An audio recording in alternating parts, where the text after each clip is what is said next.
బ్రతికుండగా కలిసి ఉండడం చేతకాక దెబ్బలాడుకుని చచ్చిపోయిన తర్వాత ఏడవద్దు. రామాయణ సారాంశం. దానివలన ఉపయోగం ఉండదు. ప్రవచనం చేసేటప్పుడు అలా బ్రతకద్దని చెప్పడానికి పనికొస్తుంది. బతికున్న నాళ్ళు ఒక్క పుష్పగుచ్చంలోని పువ్వుల్లా కలిసి ఉండండి అన్నదమ్ములు. అందుకే రాముడు అంటాడు యుద్ధకాండలో, ఒక చోట లక్ష్మణుడు పడిపోతే, దేశే దేశే కలత్రాణి దేశే దేశే చ బాంధవాహ తంతు దేశం నపశ్యామి ఎత్ర భ్రాత సహోదర అంటాడు. ఎక్కడికి వెళ్ళినా పిల్లనిస్తారు, ఎక్కడికి వెళ్ళినా బంధువులు స్నేహితులు దొరుకుతారు. తోడ పుట్టినవాడు, ఒక తల్లి తండ్రి కడుపున ఈ శరీరంతో పాటే కలిసి పుట్టిన వాళ్ళు ఇక రారు. వాళ్ళు ఈ జన్మకి వాళ్ళు ఒక్కళ్ళే.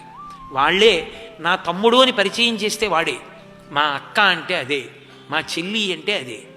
నాతో కలిసి పుట్టిన వాళ్ళు వాళ్ళే.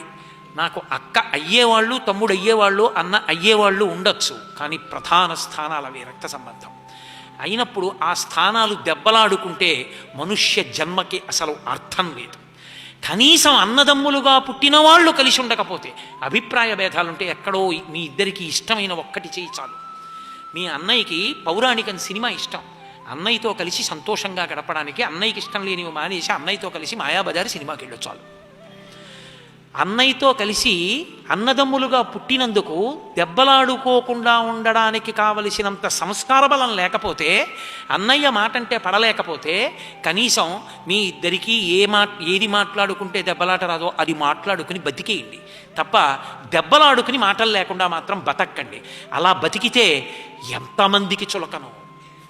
ఓ పెళ్ళి అవుతుంది, ఓ పేరంటం అవుతుంది, ఏమిటో ఆయన అంత గొప్పవాడు అంటారు కానీ వాళ్ళ తమ్ముడే రాడు, వాళ్ళ అక్కే రాదు, వాళ్ళ చెల్లే రాదు. ఎంతటి కీర్తివంతుడే ఏం ప్రయోజనం? అన్నదమ్ములు దెబ్బలాడుకోకూడదు, అక్క చెల్లెళ్ళు దెబ్బలాడుకోకూడదు. చక్కగా అక్క చెల్లెళ్ళు వస్తే ప్రేమగా చూసి పసుపు కుంకాలు పెట్టి పంపించిన ఇల్లు, అన్నదమ్ములు కూర్చుని మాట్లాడుకుని సంతోషంగా నవ్వుకుంటూ ప్రవర్తించిన ఇల్లు అసలు మనుష్యులన్నబడేటటువంటి వాళ్ళు ఉన్న ఇల్లు. అన్నదమ్ములే దెబ్బలాడుకుంటే ఆ కన్నవాళ్ళు ఏడుస్తారు ఏ లోకంలో ఉన్నా. కాబట్టి రామాయణ సారాంశం ఒక్కటే.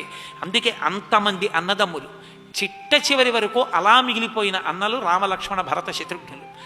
ఆఖరణ కొడుకులకి పట్టాభిషేకం చేసి అవతార పరిసమాప్తి చేసేసిన ముందు తమ్ముడు వెళ్ళిపోయారంతే. అంత అసలు ఉండలేకపోయారు వాళ్ళు.